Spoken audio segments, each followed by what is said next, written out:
తెలంగాణలో బీసీ ఉద్యమం స్టార్ట్ అయింది. ఎవ్రీ 15-20 ఇయర్స్కు తెలంగాణలో ఒక ఉద్యమం ఉంటుంది. 1944లో సాయుధ తెలంగాణ పోరాటం ఉండొచ్చు. తర్వాత కాలంలో ముల్కీ ఉద్యమం వచ్చింది. తర్వాత కాలంలో మళ్ళీ తొలిదశ తెలంగాణ ఉద్యమం వచ్చింది. మళ్ళీ మావోయిస్ట్ ఉద్యమాలు వచ్చినాయి. మళ్ళీ మలిదశ తెలంగాణ ఉద్యమం వచ్చింది. ఇప్పుడు మళ్ళీ బీసీ ఉద్యమం వచ్చింది.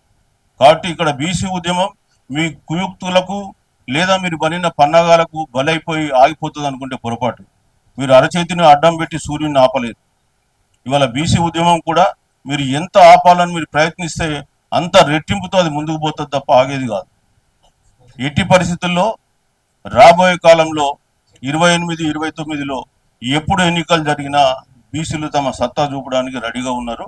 100% రాబోయే కాలంలో బీసీ రాజ్యం వస్తుంది. ఇక్కడే కాదు, ఆంధ్రప్రదేశ్లో కూడా బీసీలు ఏకమవుతుందో అక్కడ కూడా బీసీల రాజ్యమే రాబోతుందని చెప్పి సందర్భంగా చెప్పక తప్పదు.